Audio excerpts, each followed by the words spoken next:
Mga kababayan nating seniors, kung kayo ay 60 pataas at mayon kayong Senior Citizen ID, pakinggan ninyo mabuti ang inyong maririnig ngayong araw na ito dahil maaaring may naghihintay na 12,000 sa inyo na hindi ninyo alam. Hindi ito biro. Hindi ito fake news at hindi ito pangako lang na walang katuparan. Maraming senior sa buong bansa ang hindi alam na may karapatan sila sa pera na ito at nakakalungkot isipin na baka kayo rin ay isa sa kanila. Isipin ninyo, 12,000 yan ay sapat na pambili ng gamot para sa 3 buwan, pambayad ng kuryente at tubig o kaya naman ay pampahinga sa mga apo ninyong nag-aaral. Pero ang totoo, maraming seniors ang nakakalimutan mag-apply na huhuli sa deadline o kaya naman ay hindi nila alam kung saan pupunta para kunin ang pera at yan ang pinakamasakit.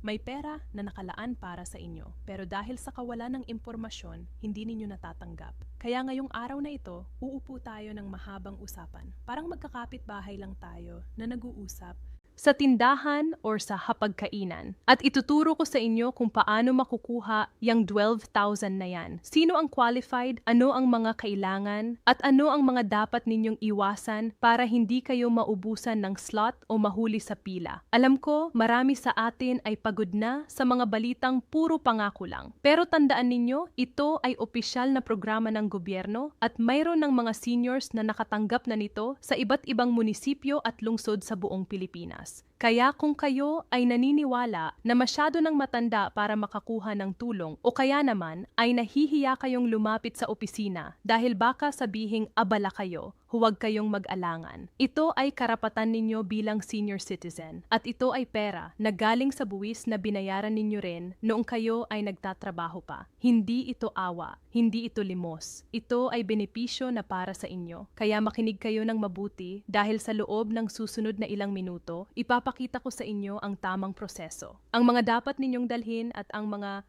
dapat ninyong malaman para sigurado na makukuha ninyo ang 12,000 na ito ng walang aberya, walang komplikasyon at walang sayang na panahon. Ngayon bago tayo magpatuloy, gusto ko munang linawin kung ano talaga ang 12,000 ayuda na ito at saan ito nanggagaling. Maraming seniors kasi ang nalilito dahil may narinig silang iba't ibang programa. May social pension, may DSWD assistance, may SSS pension, may GSIS at marami pang iba. Kaya una sa lahat, ang 12,000 na ito ay bahagi ng isang special assistance program na inilabas ng national government para sa mga senior citizens na 60 years old pataas. Hindi ito kasama sa inyong regular na SSS or GSIS pension. Kaya kahit na nakakatanggap na kayo ng monthly pension, qualified pa rin kayo dito. Hindi rin ito bawas sa ibang benepisyo ninyo tulad ng PhilHealth, Pag-ibig, or Senior Citizen Discount. Ito ay dagdag tulong kumbaga ay bonus para sa lahat ng seniors na may valid senior citizen ID. Ang layunin nito ay tumulong sa mga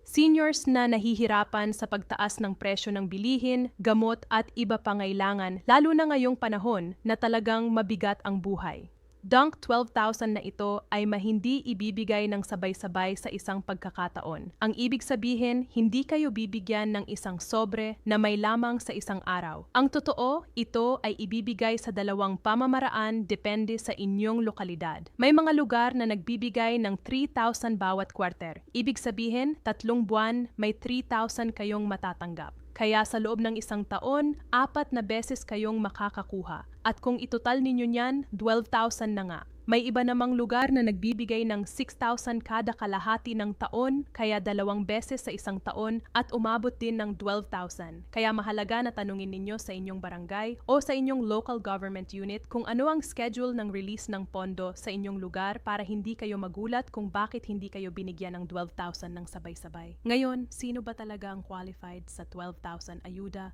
Na ito, una sa lahat, dapat kayo ay 60 years old pataas, yan ang minimum age requirement. Pangalawa, dapat meron kayong valid senior citizen ID na issue ng inyong barangay o munisipyo. Kung wala pa kayo niyan, huwag mag-alala. Mamaya ay ipapakita ko sa inyo kung paano makakakuha.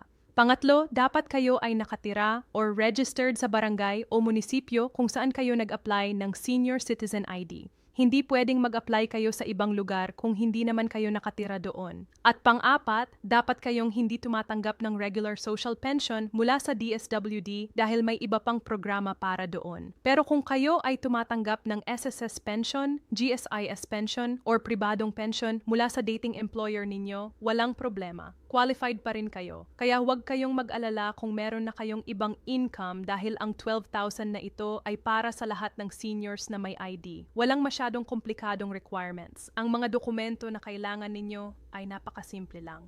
Una, ang inyong senior citizen ID. Yan ang pinaka-importante. Kung wala pa kayo niyan, kailangan ninyong pumunta sa inyong barangay hall at mag-apply. Ang mga kailangan para sa pag-apply ng senior citizen ID ay birth certificate o any valid ID na may petsa ng kapanganak, barangay clearance at 2 pirma ng kamag-anak o kapitbahay na nakakakilala sa inyo.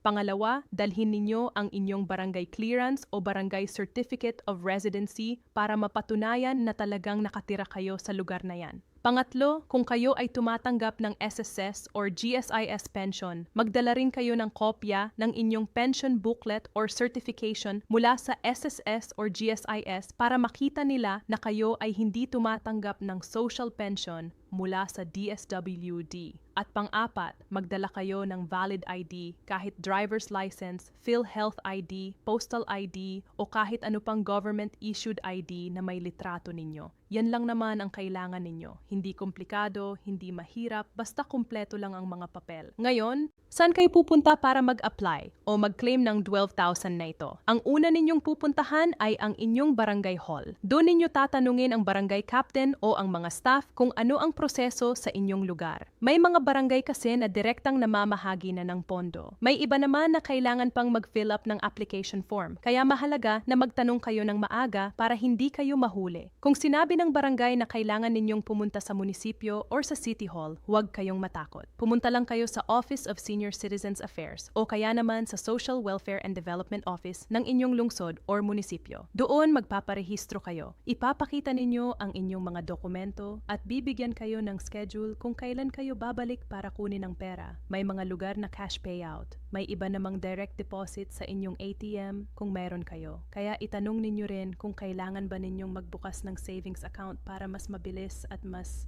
ligtas ang pagkuha ng pera. Tandaan ninyo ang 12,000 na ito ay hindi automatic. Hindi yan darating sa inyong bahay. Hindi yan padadalhan kayo ng text message. And hindi yan ibibigay sa inyo kung hindi kayo mag-apply. Kaya responsibilidad ninyo na pumunta sa barangay or sa munisipyo at magtanong. Maraming seniors ang nagkakamali dito. Akala nila ay automatic na sasabihin sa kanila, kaya naghihintay sila ng naghihintay. Tapos pagdating ng deadline, wala na silang napala. Huwag kayong maging ganyan. Maging proactive kayo. Kung hindi ninyo alam kung sino ang tatanungin, magtanong kayo sa barangay secretary sa mga kapitbahay na senior din. O kaya naman sa mga anak or apo ninyo na mas marunong gumamit ng internet. May mga Facebook groups din para sa seniors, doon kayo makakahingi ng tulong at impormasyon. Ngayong alam ninyo na kung paano mag-apply, gusto ko ring ibahagi sa inyo ang mga posibleng pagbabawas o klubak na maaaring mangyari. O mga kababayan, hindi lahat ng beses ay perpektong ibibigay sa inyo ang 12,000 ng walang bawas. May mga sitwasyon na baka may deduction. Halimbawa, kung kayo ay may utang sa barangay o sa munisipyo tulad ng amilyar o community tax certificate na hindi pa bayad, may mga lokal na pamahalaan na nagbabawas nito sa inyong ayuda. Kaya bago kayo pumunta para mag-claim, siguraduhin ninyong wala kayong outstanding na utang sa barangay. Isa pang posibleng bawas ay kung kayo ay tumatanggap ng ibang benepisyo na may overlap sa programa na ito. Halimbawa, kung kayo ay naka-enroll sa DSWD Social Pension at hindi ninyo sinabi, baka ma-audit kayo at bawiin ang pera. Kaya maging tapat kayo sa mga tanong. Huwag kayong magtago ng impormasyon para walang problema mamaya. Tungkol naman sa buwis, maraming seniors ang nagtatanong kung may buwis ba ang 12,000 na ito. Ang magandang balita, ang ayuda na ito ay tax exempt. Ibig sabihin, hindi kayo sinisingil ng income tax dito dahil ito ay social assistance. Hindi ito kita o sweldo.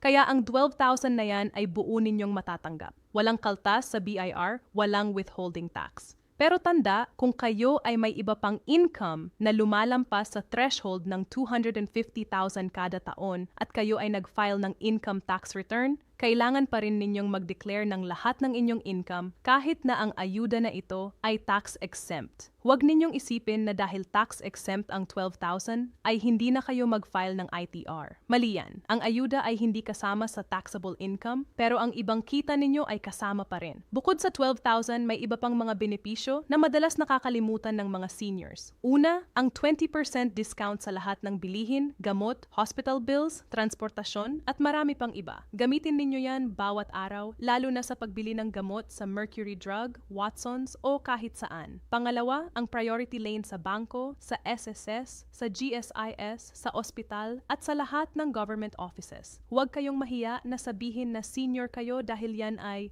karapatan ninyo. Pangatlo, ang exemption sa PhilHealth contributions. Kung kayo ay 60 pataas, ibig sabihin hindi na kayo kailangang magbayad pero covered pa rin kayo. At pang-apat, ang additional benefits mula sa inyong SSS o GSIS pension tulad ng 13th month pay, sickness benefit at funeral benefit. Itong ninyo yan sa SS or GSIS office para malaman ninyo kung ano pa ang karapatan ninyo. To kung kayo on the bike ay papunta sa SSS or GSIS office para mag-follow up ng pensyon ninyo. May mga tips akong gusto ibahagi. Una, pumunta kayo ng maaga mga 7 a.m. para hindi kayo mahuli sa mahaba pila. Pangalawa, magdala kayo ng ballpen, folder at kopya ng lahat ng dokumento ninyo para kung may kulang may extra kayo. Pangatlo, huwag kayong mahiya na magtanong sa mga staff dahil trabaho nila yan na tumulong sa inyo. At pang-apat, kung kayo ay may problema sa inyong pensyon tulad ng delay or wrong amount, huwag kayong sumuko. Mag-file kayo ng complaint sa SSS hotline o sa GSIS Action Center at itag ninyo ang inyong pension number para mas mabilis ang aksyon.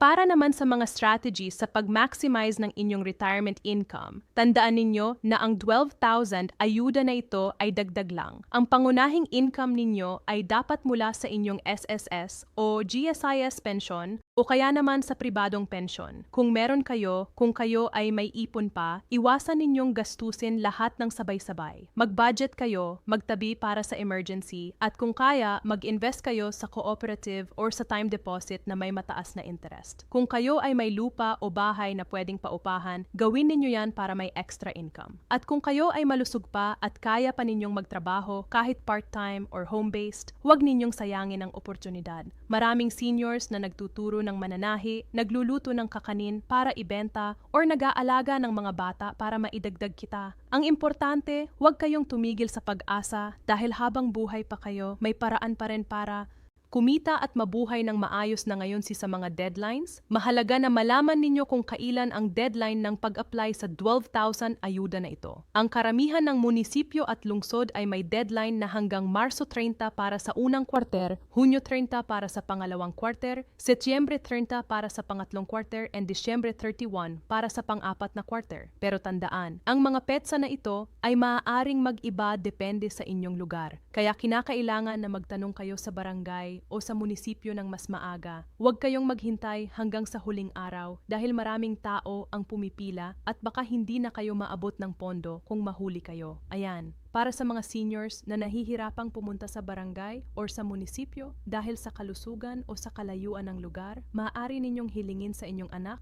apo o kamag-anak na kumuha ng authorization letter at special power of attorney para sila ang pumunta sa inyong pangalan. Kailangan lang nilang magdala ng authorization letter na maipirma ninyo, kopya ng inyong senior citizen ID at valid ID nila bilang representative ninyo. Maraming barangay ang tumatanggap nito lalo na kung alam nilang hindi na talaga kaya ng senior na bumiyahe. Kaya huwag kayong mag-alala kung hindi kayo makakaalis ng bahay. May paraan pa rin para makuha ninyo ang inyong karapatan. Sa pagtatapos mga kababayan, ang 12,000 ayuda na ito ay hindi simpleng pera lang. Ito ay simbolo ng pagkilala ng gobyerno sa lahat ng taon na pinagpaguran ninyo, sa lahat ng sakripisyo ninyo para sa pamilya at sa lahat ng kontribusyon ninyo sa lipunan. Kaya huwag ninyong hayaan na magsayang ang oportunidad na ito. Kumilos kayo ngayon. Magtanong kayo sa barangay. Maghanda ng mga dokumento at siguraduhin na makukuha ninyo ang inyong karapatan. Ipaalala ninyo rin ito sa inyong mga kapitbahay na senior, sa mga kaibigan ninyo sa simbahan at sa mga kamag-anak ninyong matatanda na dahil ang tunay na tagumpay ay hindi lang para sa sarili,